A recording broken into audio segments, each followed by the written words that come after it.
The following may contain offensive language, adult humor, and or content that some viewers may find offensive.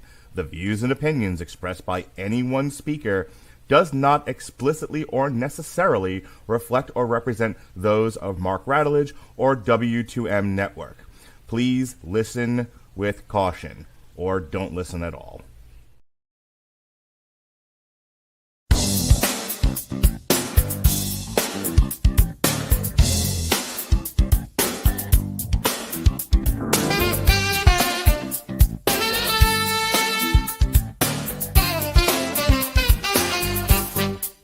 To On Trial, where we debate the merits of your favorite movies. Hope you're ready, Hollywood, because you're on trial.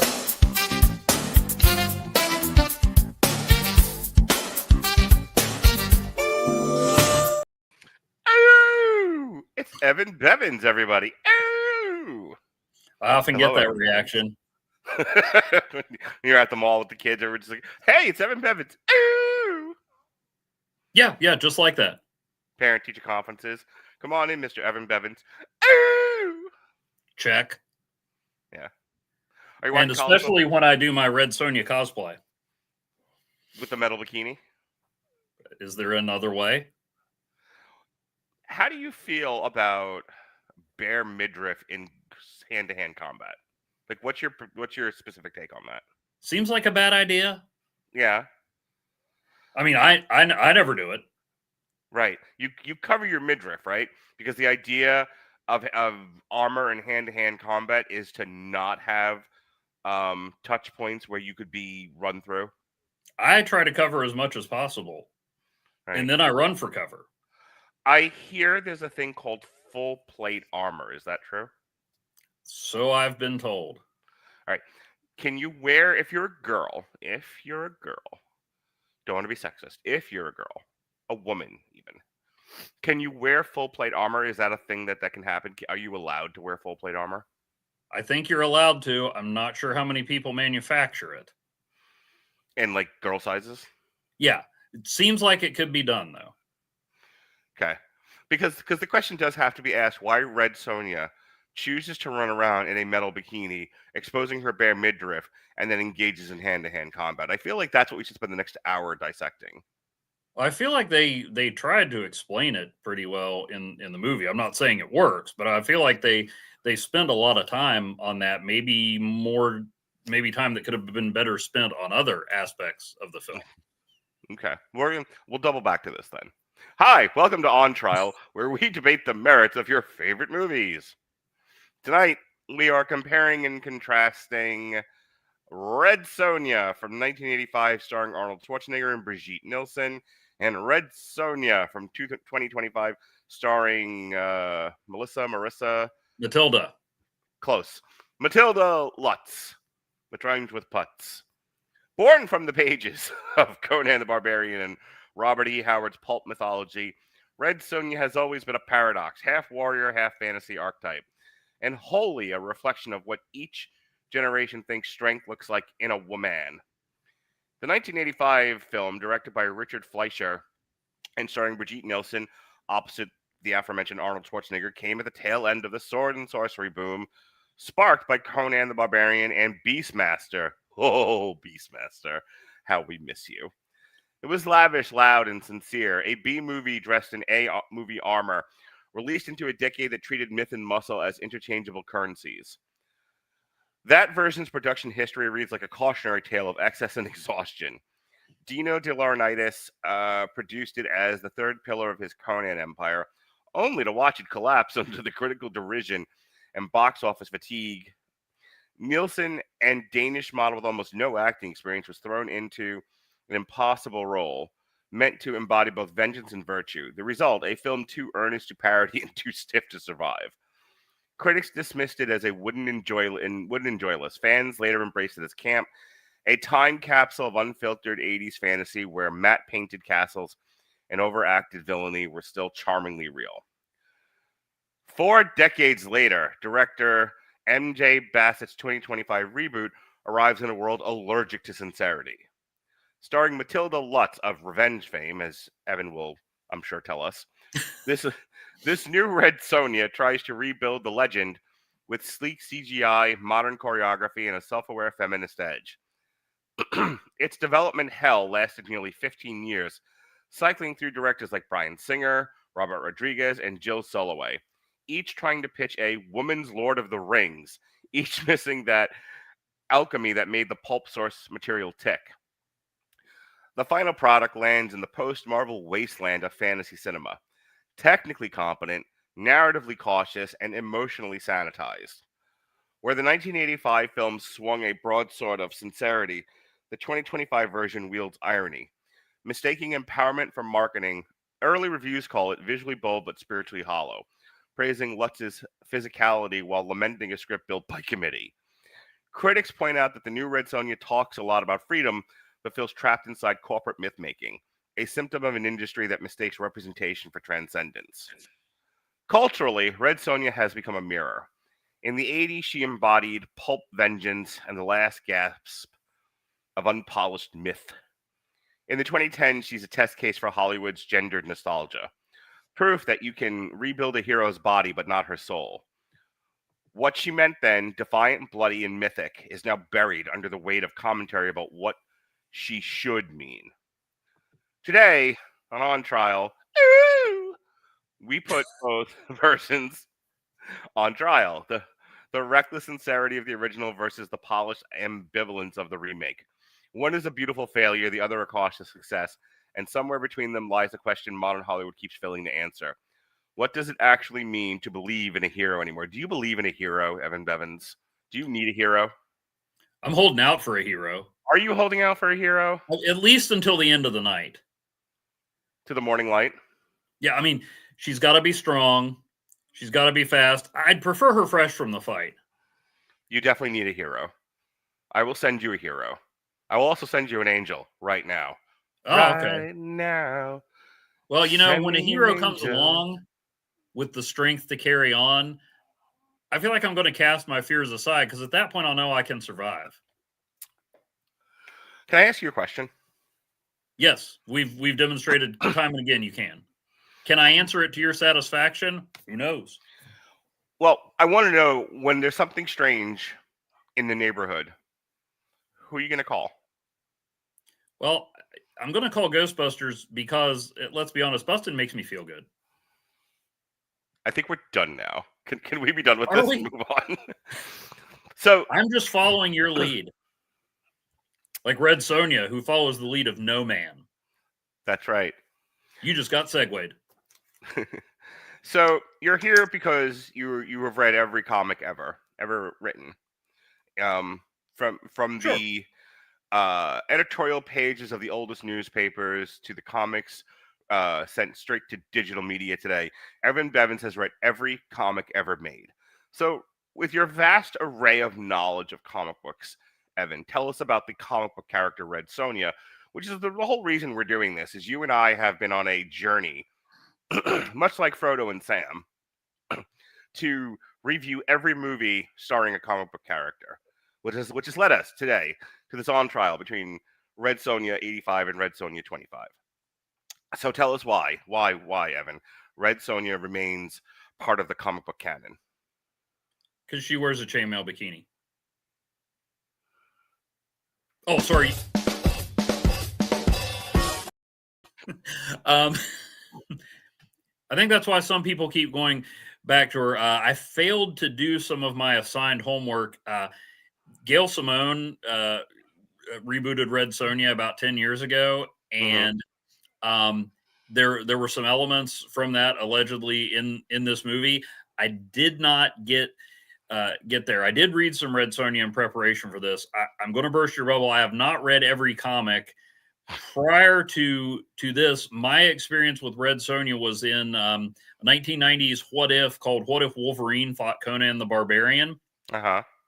And in addition to a healing factor and claws, Wolverine has the unerring ability to find troubled redheads. Yes. I was going to say, and does this troubled redhead fall in love with him too?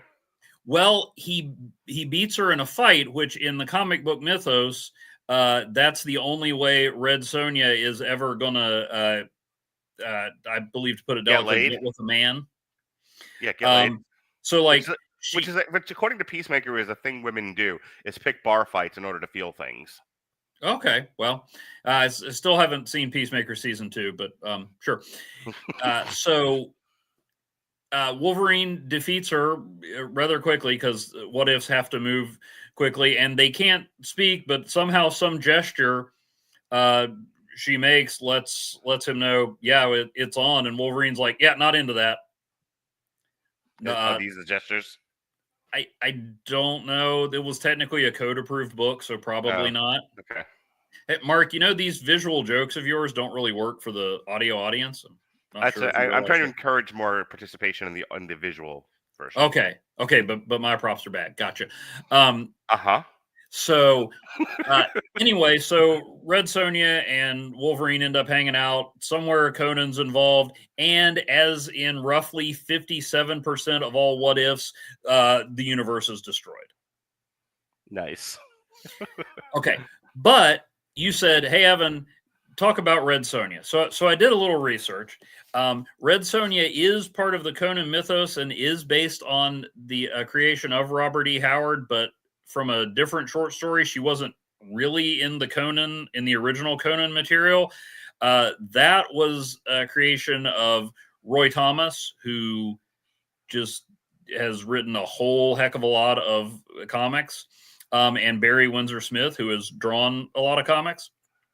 So they created her when Marvel had the Conan license based on another Robert E. Howard character who was Red Sonja with a Y, so totally different. They were like, you know what? We're going to give her a J and not let her wear many clothes. So I did read a few of those. The problem with that is that, like, they're fun and interesting if you're reading them monthly, but if you read a whole bunch of short stories where Red Sonja goes somewhere and gets into trouble and stabs something, they feel a little samey. So she's been one of the broads they've paired up over the years, like Red Sonja and Elvira go on adventures, and yeah, she's been a bunch of like other chick team ups, if I remember correctly. Yeah, there's a Red Sonja Vampirella meet Betty and Veronica. That's the one I was thinking of. Not yeah. I mean, she's. I joke like it's because of the chainmail bikini, but I mean, like, she is a visually recognizable character. Oh, she's that lady that stabs people while not being technically naked, and she's Chick Conan, I believe, is the way he's referred to. To be honest, I don't know when it was that I learned this, but when I would see like ads for Red Sonja being on TBS back in the day, I just assumed that Schwarzenegger was playing Conan, because why wouldn't he? Right. But I guess there was a reason. My favorite thing I learned about Red Sonja is that apparently in some bit of Marvel lore that you can't find on Marvel Unlimited because they no longer have the rights to her. They got the rights to Conan back, but she keeps being published by like Dynamite Comics or something. She is somehow an ancestor of Mary Jane Watson. So there's an issue of Marvel Team Up where their ginger powers unite and she gains the abilities of Red Sonja. Fantastic. So, yeah, and that's before she was a superhero or Venom. So there you go. I think I made Jesse or Alexis or somebody read one of the team ups with Red Sonja. It was Red Sonja, Vampirella, and Betty and Veronica. If I dig, or Harley and I don't know. It was Harley and Ivy meet Betty and Veronica, because Jesse and I talked about this. Okay. I know but I know that there's one that I did that was Red Sonja and Vampirella. I was just I don't remember who was on the show, but my history with Red Sonja is I saw the movie. It's funny reading the intro that I wrote, because like I remember living through that period. Like I actively watched those movies. I remember getting up on Saturday mornings when HBO did not police its television and just played movies whenever, like rated R movies at 8 o'clock in the morning.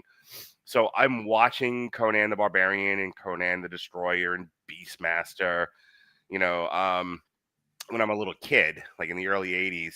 And Red Sonja was just one of them. Like, I don't remember being good. I don't remember being bad. It didn't change my life. I don't remember being, like so bad it should be studied. It was just like, I was a kid. I had access to cable and my dad's VHS collection. And I watched what looked interesting, and fantasy looked interesting to me. Red Sonja, everybody. I don't think I even realized that was Brigitte Nielsen when I was watching it. Like, I knew Schwarzenegger. I knew Schwarzenegger because I'd seen Commando and I'd seen the Conan movies and Terminator. So Schwarzenegger was Schwarzenegger. But, like, I don't think I connected that Red Sonja was Brigitte Nielsen. And I don't remember if it was before or after this that she's at Rocky IV. No, I think this was her first movie, if I'm not mistaken. Probably. She's much better in Rocky IV than she's in Red Sonja. But that was it. Like, I didn't. And does she have a sword in Rocky IV? yes, she hits Rocky over the head with it. Oh, cool. Okay. Yeah, it's at the weigh-ins. You know, like, he weighs in for the heavyweight title, and she's like, "Huzzah! Forever, Soviet Union." Spoiler alert. Yeah. Anyway, and then Adrian pulls out a lightsaber, and they duel. Cool. I still have not seen Rocky IV. I think it holds the record for movie whose soundtrack I've listened to the most without actually watching it. You know, for me, that might either be The Crow or Judgment Night. Definitely, no, it's definitely Judgment Night. I have definitely listened to that soundtrack to a factor of about 1,000 more times than I've seen that movie. But I saw the movie. I don't remember the soundtrack. Anyway, what movie were we talking about? Red Sonja, sir. I did not read any of the Red Sonja comics growing up as a kid. I read some Conan, but not a lot. I definitely have not read any of the novels. I've heard the novels are fantastic. It's why we keep making movies and shit out of this stuff. But like I said at the beginning, kind of cheekily, you and I are kind of like going through this Wikipedia list of comic book movies made from comic book characters, and there was no one book to do a comic strip for Red Sonja. So this kept getting put off, and I was going to try to put it as part of a triple feature. Then they released this new one, which of course the online community shit all over. And I'm like, all right, I got to see what if it's as bad as everyone thinks it is. I'm like, all right, so that'll be a good comparison and contrast with the original Red Sonja. So let's get into what this actually is. As reported, it's a 1985 American sword and sorcery epic directed by Richard Fleischer. If you don't know who Richard Fleischer is, well, you should. He made a lot of movies. He like Red Sonja. Yes. He made prior to Red Sonja, he made Conan the Destroyer. He did The Jazz Singer, which I did not realize. I'm just now looking at these. So yeah, he was the director of The Jazz Singer, which is a big time favorite movie in my house. He is the director of Soylent Green. He is also the director of Tora Tora Tora, Dr. Dolittle, The Boston Strangler, Crack in the Mirror, 20,000 Leagues Under the City. So obviously he's, a better director than this movie would lead you to believe. When are we going to get that Dr. Dolittle versus the Boston Strangler crossover? That's what we've all been waiting for. This was a critical and commercial failure, grossing $6.9 million against a budget of $17.9. So let's get into it. My thoughts about this movie. I watched it last night, and I haven't seen it since I was a little kid. This has not been high on my list of rewatches. And it has not aged well. It is definitely one of those movies that is very, very slow. I was not a fan of The Further Adventures of Hercules or Xena Warrior Princess, but I know both of those shows were very popular and were impactful in the culture in that there's a lot of stuff that looks like those two shows. Weirdly enough, as I'm watching Red Sonja, I kept getting Xena Warrior Princess vibes. Like they share a similar aesthetic. Yeah. They definitely Yes, never watched it, so I'll take your word for it. Yeah, it's painted women, women running around and clearly wearing makeup, but doing hand-to-hand combat and wizardry, and it's all. Here's the thing: it's I almost don't want to criticize Red Sonja because I can kind of hear the echoes of you and Chris Bailey's of the world going, "These are movies not meant to be criticized; just enjoy them." And when I stopped thinking about, as I was watching it, when I stopped thinking about it critically, and I just kind of smiled and went along with it, I was amused. I can't say I enjoyed it, but I was amused. Like the kid's amusing, the Asian kid. Do you know who that is? Who is that? Like you were talking about where this fit into Brigitte Nielsen's filmography, and you know everybody knows Schwarzenegger, and I'm like, holy crap, it's Kino from Ninja Turtles 2. Wonderful. That's Ernie Reyes Jr., sir. He's funny in this. Like they gave him a lot, and he makes use of every bit of his screen time. He is fucking hilarious. The guy they have, the fat guy they have saddled with him, he's doing the best with what they give him as like the comic sidekick. Schwarzenegger is doing his fucking level best to carry this movie. You know, he is doing all the Conan, all the hero stuff that they're giving him. He is trying as hard as he can, but it is. And they gave him pants this time, so they gave him pants. Yeah, that they gave him tights. Like it was like a movie like made by pro wrestlers in their gimmicks. You know what I mean? Like Brigitte Nielsen looks like she's gonna fucking roll up the Spider Woman and win the women's title the way she's dressed up. So I'll stop talking and let you kind of chime in here. Just to say, it's not a very interesting story, and it's very slowly paced and it's kind of choppy in its pacing. But for the most part, like if you can kind of buy into its mid-afternoon cable television silliness, it's kind of a fun watch. Your thoughts? Yeah, it's hard to. I mean, like it's easy to point out, like, okay, well, that wasn't very good, but it's hard to find something to actively dislike about it. Yeah. Like I'm gonna be like, dude, I just watched Red Sonja and my life was changed. But it, like, yeah, the kid's funny.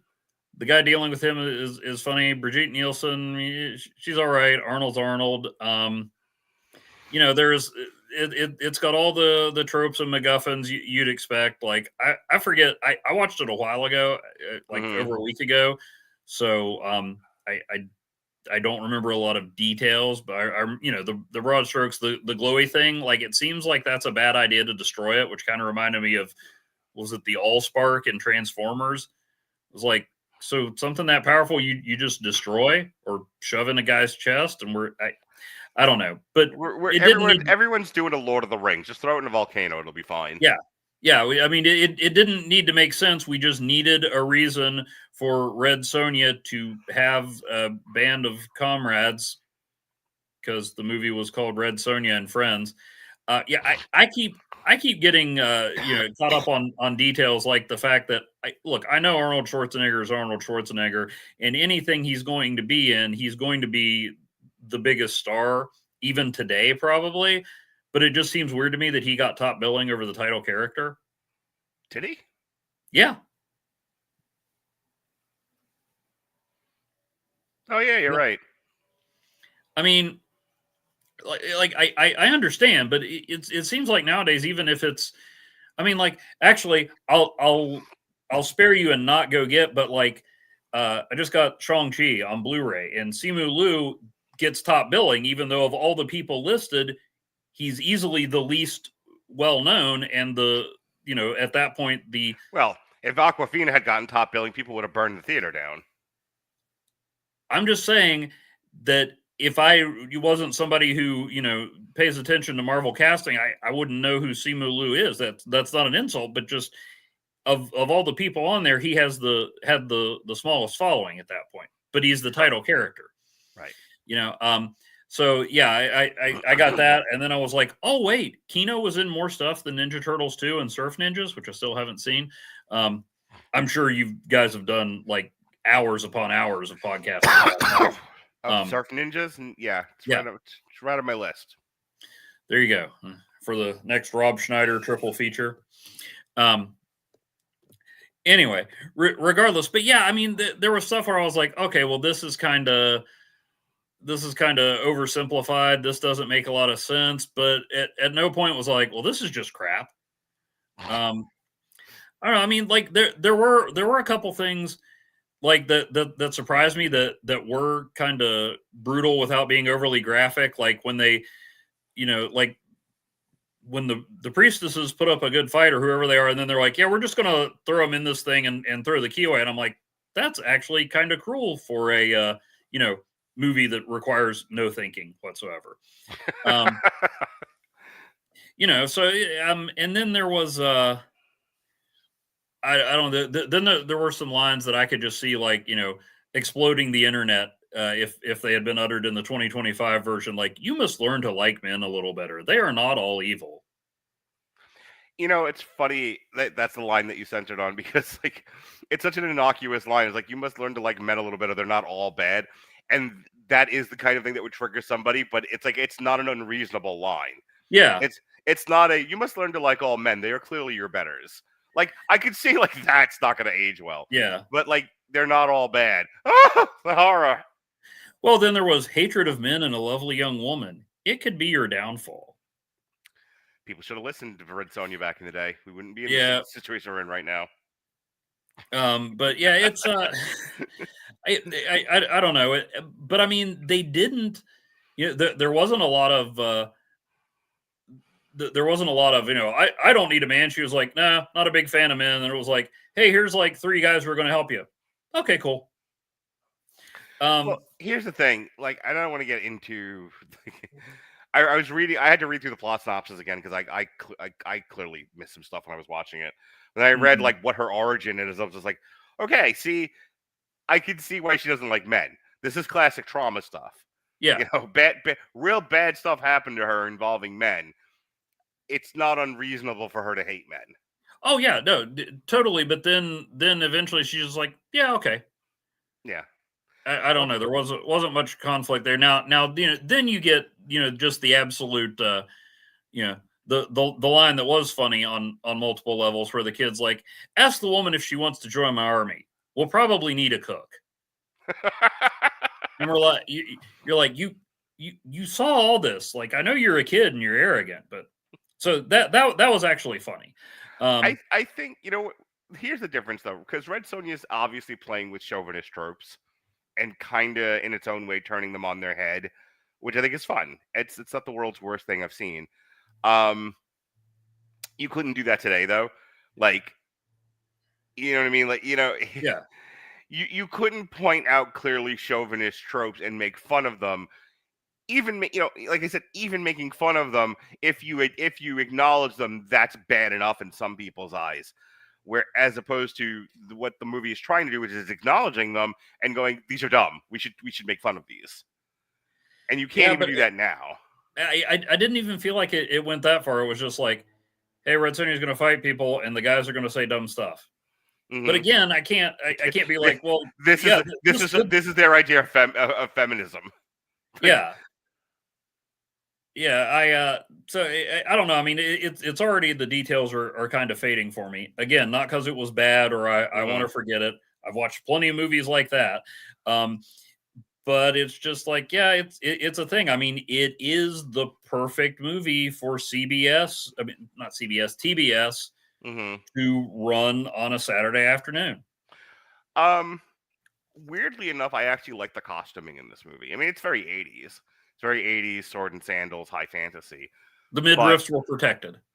Yeah, at least, I mean, like, again, she's not wearing full armored knight plate armor, but at least she's covered up and look like she's ready for a fight, as opposed to the next broad we're going to talk about. Mm-hmm. Like this one, everyone looks kind of like they're in the world they're inhabiting, not they're dressed for the porn version of that world.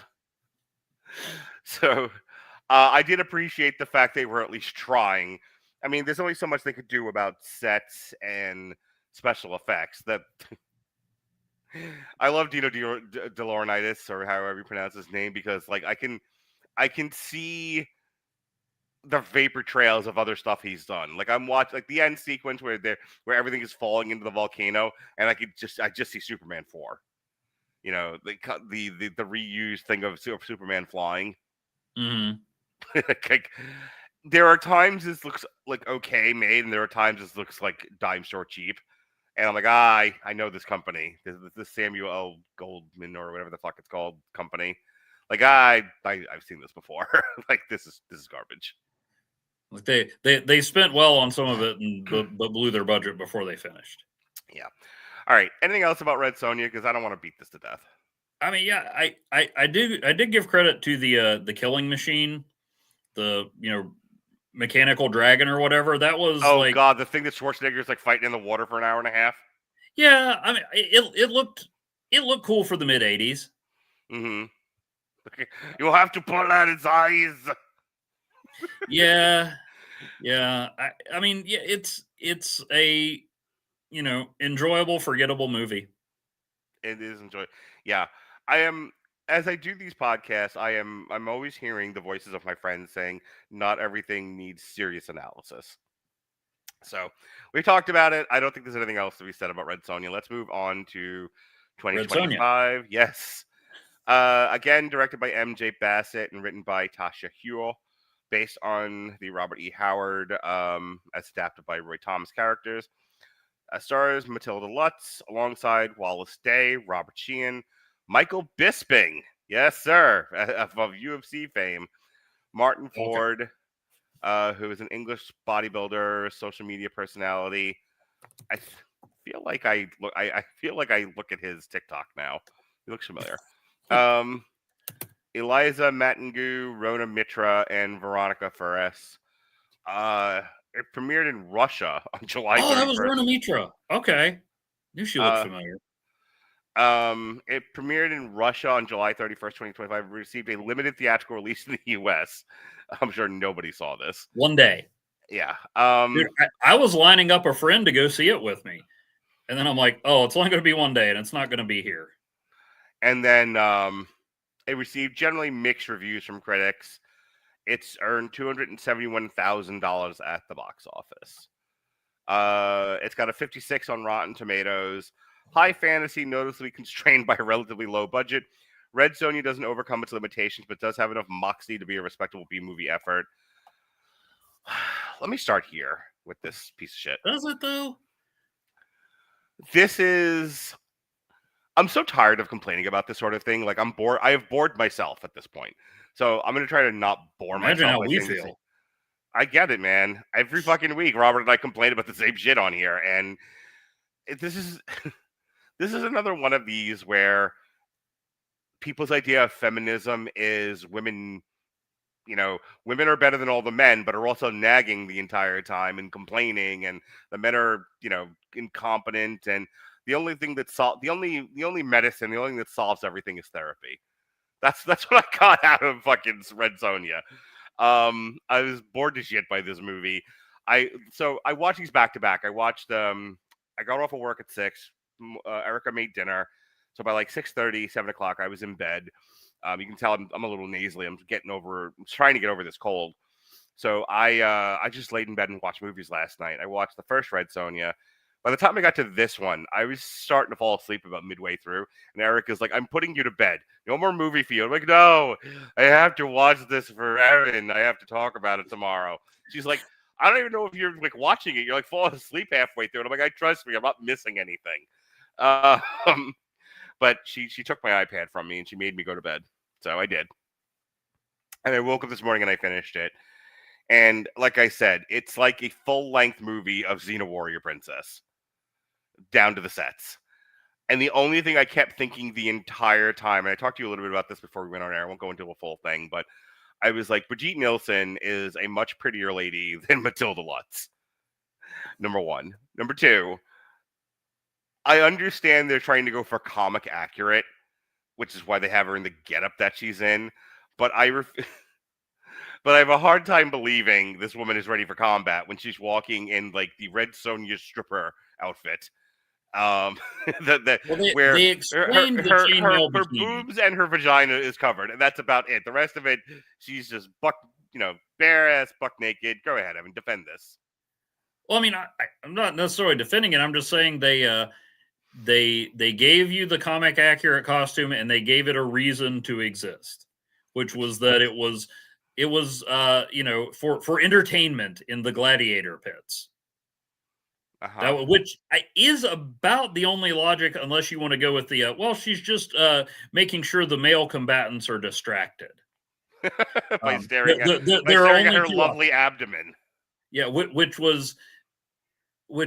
the only two arguments are somebody made her wear it and she didn't want to, or she's distracting the men. And then if you want me to, because I know you do, if you want me to justify the slightly enhanced armor, it's because You mean the when bedazzled armor? yes, when she stood up to the emperor or whatever he was, and she was in the costume they forced on her, she made it her own. So she's like, well, I'm going to cover like my armpits, but my midriff is still the rallying cry for the damn naughty. And did I cuss on your show for the first time, Mark? Is that what that was? I want to tag that. And and my people, the Hyrcanians, who are dead but they're here but they're gone, and I don't know. Let me just say that the armor or lack thereof was not the most distracting or problematic portion of this movie. Okay, Evan. For Evan Bevins, what was distracting or alarming? The horse. Can we talk about that? That there is more. If this was a Disney movie, I didn't want to say anything because it's you, and you're all like weird about stuff like this, as opposed to me, who's normal about this. But there was more sexual chemistry. Evan Bevins, good to his mother, some language. There was more sexual chemistry between her and that horse than there was with any other member of the cast. That's a fair criticism and observation. I know I'm teasing you. Go ahead. No, I mean, yeah, it's I got uncomfortable at first, like when the beginning where she's messing around with the horse. I'm like, what the fuck kind of movie is this? Because like I am aware that this is a sort of thing that exists. I just don't really watch it. It's not my kink. Not kink shaming, but I thought that's what this was at first, and I'm like, that's not what I signed on for. And poor Evan. Well, no, that part was just weird, but then throughout the movie, the horse is a Disney princess sidekick. Right. Like he saves her at one point. The more than one point. The real missed opportunity in this is that there is not a direct-to-video animated adventure featuring the horse. That's the missed opportunity here. And like, in general, I mean, dogs for sure as a species, I rank in likability well above humans. I'm not as familiar with horses, but I could see that happening. But like, weren't we supposed to take this seriously? Like, I have no problem with her horse being loyal and helpful, but like, if she had burst into song and danced with the horse, I would not have been surprised. Would have been well in place for this movie. Yeah, she wanted to do terrible, terrible pornographic things with that horse. No, she didn't. She just liked the horse, and it was her friend because she grew up in the woods alone. That first scene where she's like nuzzling the horse with her nose. Bullshit. She had no one else. That's also how a lot of these horse movies get started. A lot of these horse movies, I don't doubt that there are a lot of them. It troubles me that you know this. I mean, I am a cultural stenographer. Anyway, other things. The horse was just tonally out of place. Yeah, like I said, if this was Snow White or Tangled or something, that horse fits right in. I was just say the horse from Tangled and this horse should have their own show. There you go. Like they're like detectives in Baltimore. Yeah, but yeah, the horse in Tangled will be like, okay, let's dial it back a little bit. Just tone the camp down. I feel like the horse from Red Sonja is McNulty and the horse from Tangled is Bunk. Is that a Wire reference? Damn it, Evan, yes. Okay. Sorry, the main characters I know from Baltimore are Lamar Jackson and Derrick Henry. So, anyway, yeah, but I mean, and then besides the horse, I mean, I get that they want us to know that the environment is important. I don't begrudge anybody who's like, hey, maybe don't chop down all the trees for the heck of it. Maybe don't just murder animals so we can get their horns. But do we need to have the poachers go, let's make some money? We're going to leave this place rich men. It's like, wait a minute. They care more about profit than planet. That's what I'm getting here. It's subtle, but I'm picking up on it. Yeah. They say... I wanted them to explain to me why there are half monkey, half human people. Just a line. They say, Evan Bevins of the Screaming Boy podcast, that movies today are made for people scrolling on their phones. Like, it is assumed, and they are not wrong, that you will be scrolling on your phone while you watch the movie. Which why they have to lampshade and announce their what used to be implied by action. They have to now scream into the camera. Okay, and I get that, but I think maybe it's a little bit of a self-fulfilling prophecy. Like, make a movie that makes me put down my phone. It can happen. It's a hard thing, especially with the talent in Hollywood today. I don't know if they're capable. So yeah, that was a little rough. Again, I don't have a problem with saying, hey, maybe don't destroy everything just to make a buck or feed your ego. I agree with that. But can we talk about how our villain is it's just yet another traumatized boy that grows up to be like a man child? Dragaloon. That is a character's name, I believe. I did not just have a medical event. I am trying to not complain about the same thing every show, but good God, I'm watching this. I'm like, I'm so thoroughly uninterested in all of this. It's so bad. To be fair, Sonja was traumatized too, but she didn't grow up to be a jerk. So my favorite part of this is that she is, in fact, they did have the good sense to run her through her bare midriff. The villain finally stabs her in the gut. But then she's rescued by her horse, McNulty. And, the horse takes her to the healing tree. And the healing tree says, you are the star of this movie, so I will revive you and give you superpowers. Yeah, that's when I realized it was an origin movie. Yeah. And like, didn't James Gunn earlier this summer just prove to us all that we don't need origin movies anymore? Okay. So don't you just kind of, and I mean, I know it's lazy, but don't you just want a little to see what James Gunn's Red Sonja would be? It would be more of her. I don't know if she'd be running around with her bare midriff showing. He doesn't seem to be into women. However, he's into her. I'll tell you that much. But she, but she's into bar fights and getting beat up. So at least in Peacemaker. So I mean, and there will be a lot more clips, but what I was getting to is there'd be a lot of modern music, like Red Sonja fighting to I'm gonna to fucking Unskinny Bop by Poison. I mean, would that have been unwelcome in this movie? A little Motley Crue, a little Poison, would have been great. I'd have paid attention then. I'd have been off my. I would have stopped making passive aggressive songs on my phone. There you go. I mean, there were some decent ideas in here, I guess, but it's just very uneven.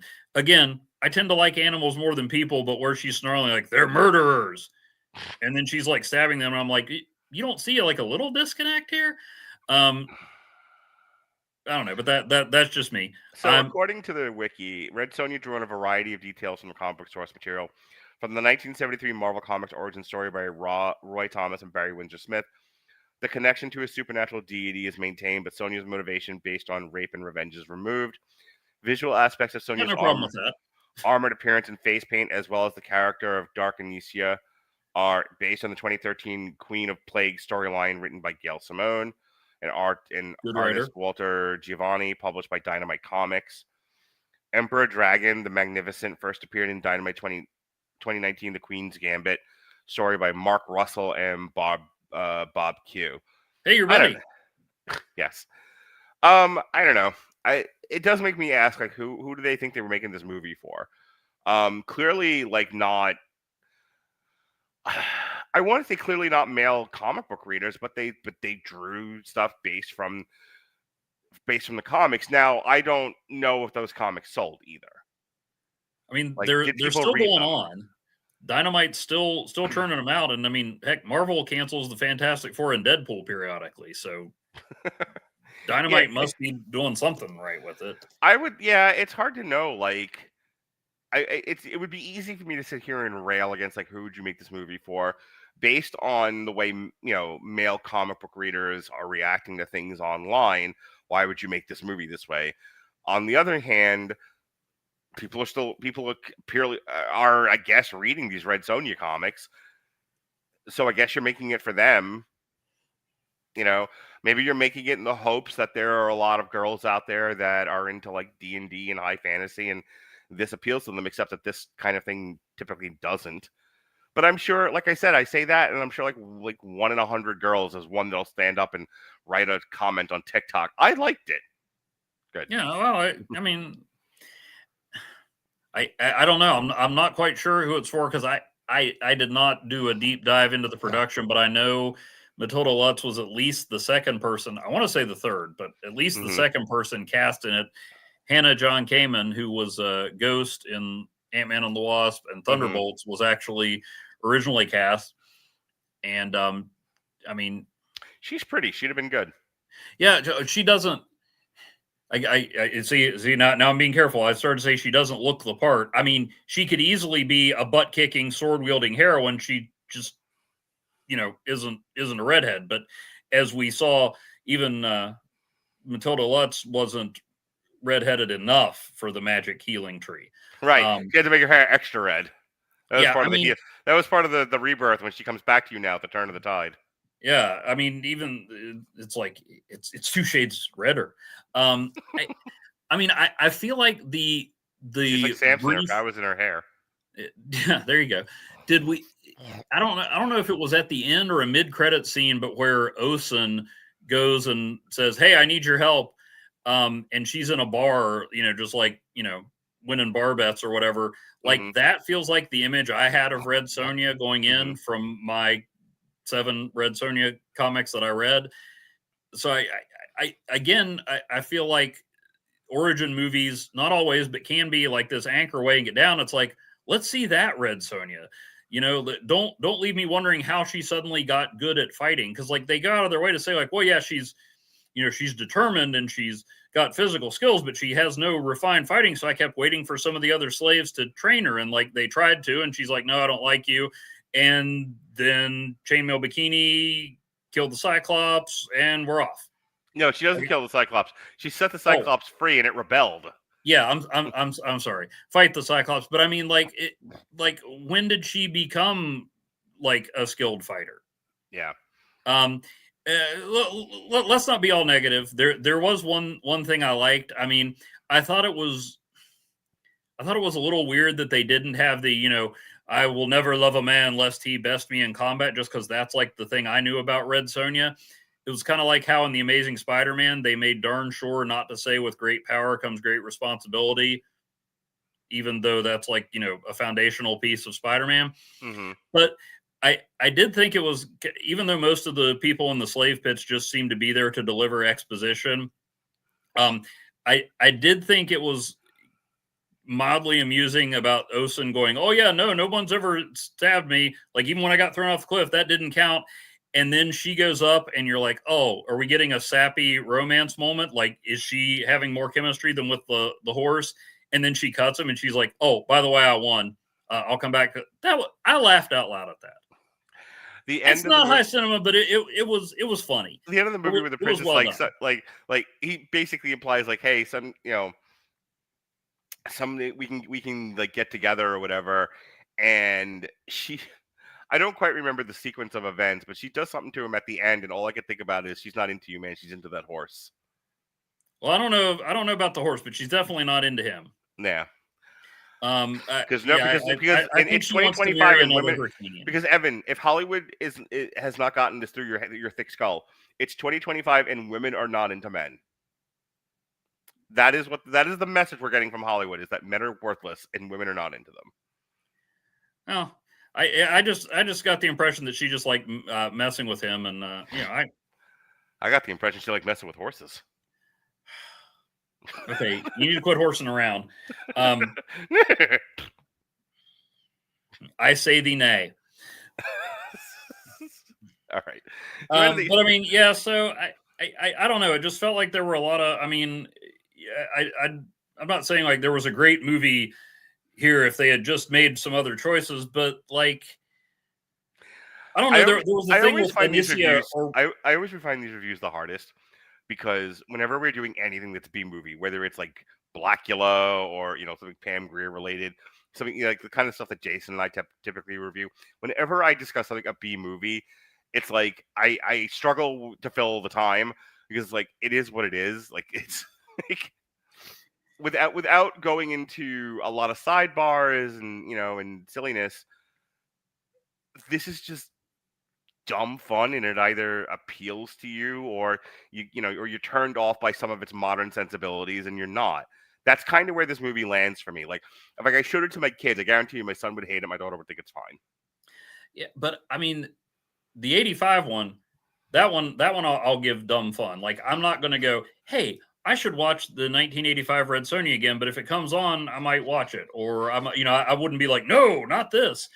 But this, like the new one, I mean, I didn't hate it, but I have no reason to revisit. Now, they're not going to do another one. I mean, when you, rather than release something direct to video or streaming, when you put it in theaters for one day and then you're like, or you can, rent it at home for 10 or 15 bucks. I mean, you know more about the business than me, but that, like, as soon as I saw that, I'm like, well, that's the white flag. They're just trying to scrape whatever they can get from this. I would be mildly curious to see a fully formed Matilda Lutz as Red Sonja and see, like, once they get the origin and the hugging of the trees and whatnot, like, just send her on an adventure. I could see that, or it's not going to happen. Now, in 15 years, somebody will be like, why don't we do something with a hot actress in a chainmail bikini with a sword? Like, they'll try it again. I think there still exists a compelling Red Sonja movie to be made. I don't know that we need it, but it could happen. But I mean, yeah, I didn't. This is pretty much forgettable, except that, like, if they said, hey, let's run it back, same actress, but now we just get Red Sonja adventuring instead of feeling and singing songs with her horse, I'd give that a chance, but it's not going to happen. There was a movie that came out a year or two ago. I'm trying to find the list of movies on Hulu that was somewhat like this, and so here to your point, they do movies like this. List of movies on Hulu. You're not thinking about Damsel, are you? No, that was Netflix. Okay. Well, yeah, but I mean, sometimes you say things, Mark, and I'm just like, maybe he doesn't know what he's talking about. I still might not. Let me see. But Damsel worked. It wasn't groundbreaking, but it was entertaining. Was Damsel the one with Millie Bobby Brown? That was definitely Netflix, and I remember Robert hated it. Big shock. This might be the first time Robert and I have ever had a divergent opinion about a movie. The Princess with Joey King. So, like, the Princess was, the Princess was a lot of fun. That one was pretty good. And it was, it was a sword and sandals, high fantasy, hot chick with a sword movie. It's not that they don't do them; they obviously do. The Damsel was that type of movie. What I just say? The Princess, another version of that kind of thing. So I think they occasionally try these. They just try them in different styles. I think in a few years, if they want to retry Red Sonja again, and just stop trying to appeal to fourth wave feminists, and just write the kind of movie you would write for guys with a chick lead, I think they'll get a lot further than they did. That's like my big suggestion. And I don't know if there's any fucking what's the word I'm looking for? If there's any fucking taste for doing that in Hollywood right now. So it'll happen. It'll happen again. I mean, no, I mean to do it that way though. Yeah. I don't know. It almost feels like I started to say this, and then we were talking about Hannah John Kamen. But like I said, I only saw tangentially, like, reports like, oh, they're making a Red Sonja movie. Hannah John Kamen's in it. No, she's not.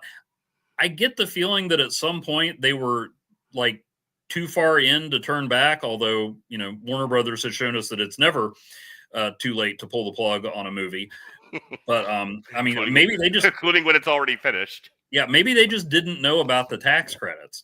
But yeah, it just feels like this was at some point they were like, okay, we just got to go with what we have, because there were elements like, instead of Dragon being like, oh, I know all the secrets and I can do these things, like they could have leaned into that more than like, oh, well, he's the one that made Anicia crazy.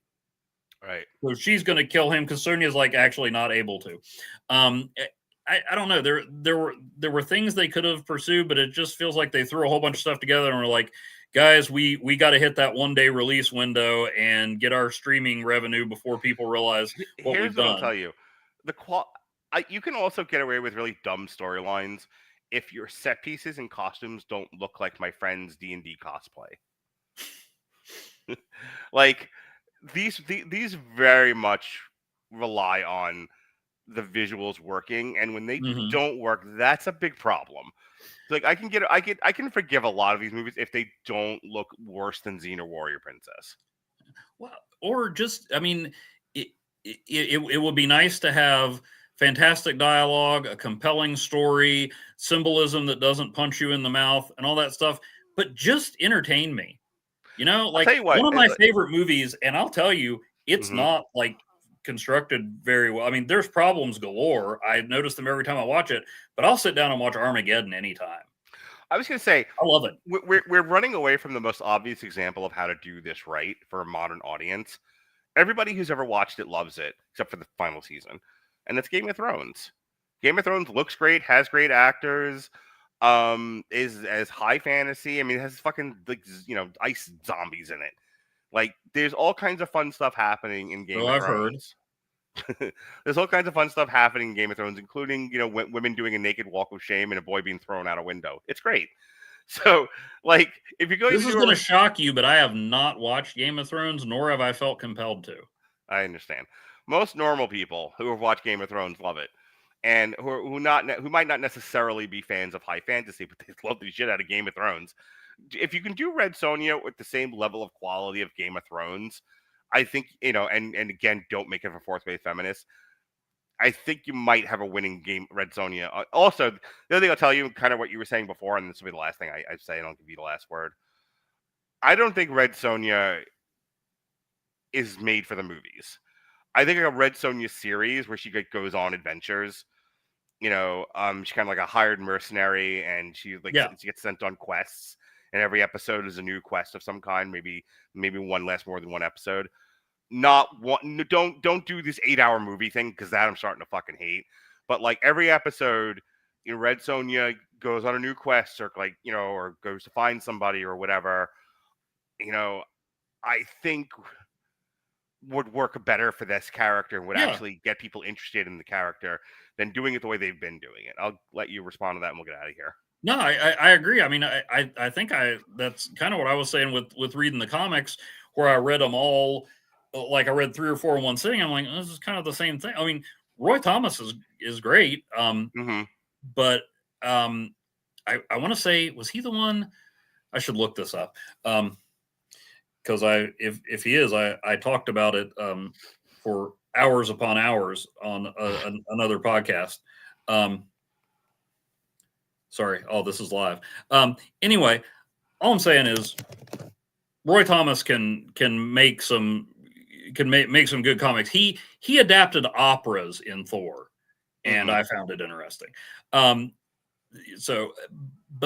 But just reading it over and over, it got a little dull. But yeah, if I'm reading it like once a month, like, oh, what's Red Sonja up to? Or if I'm watching a new show every week, yeah, I could totally see that. Yeah, the concept's not bad. It's just the execution.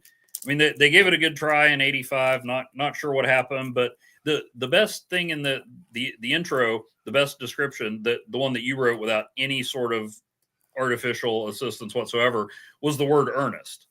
Yeah. Like nothing. It didn't feel phoned in or like they weren't trying. It didn't all land, but it's like they're putting legitimate effort into this. Right. The 2025 one, it's like, I'm not sure what the goal was, but I don't think what we got to retain the copyright. There you go. Yeah. So if nothing else, that's why it'll come back. But yeah, I absolutely could see it as a series. I mean, for most of my life, it was like, well, TV, that's the ghetto. You want to get into movies, and then now with all the streaming stuff, you're like, well, you can do stuff in TV series that you can't in movies, and you never dreamed you could on network television. So yeah, there's a lot of things. It's like, I don't know how to make this a movie. I'm not sure. Just make it a TV series. Your favorite Marvel movie of all time, Eternals, would have been a great series on Disney Plus. We've said that many times, that Eternals works better as a series. Well, folks, we've made it to an hour, so that is the end of. And another thing, it's like I'm doing therapy. Like, come on.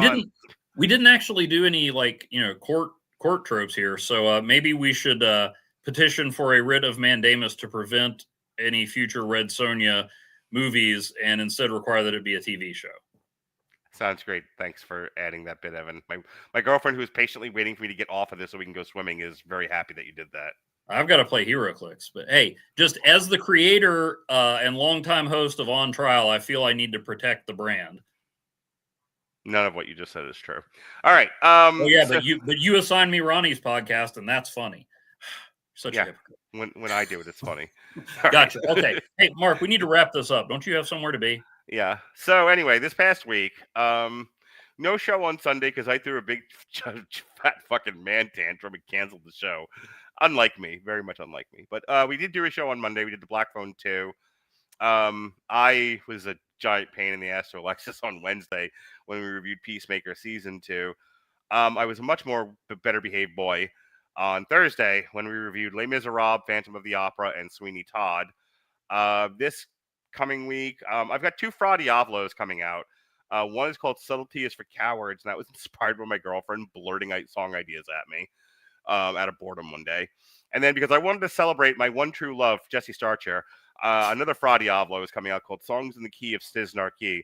It's 5 of his songs that he wasn't doing anything with that I covered using Suno, and I will be releasing that as an EP. I also started a new project, Evan Bevins, because I don't know if you know this about me or not, but I'm passive aggressive. And so I started. No, never knew that.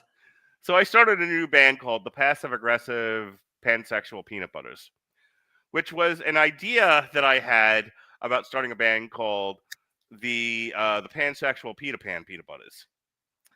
And I decided that I didn't want to deal with the possible copyright issue of using the word Peter Pan. Mm-hmm. So this past week, my girlfriend and I have had such great fun taking a variety of elements and turning them into passive-aggressive songs, which is really what Suno is made for.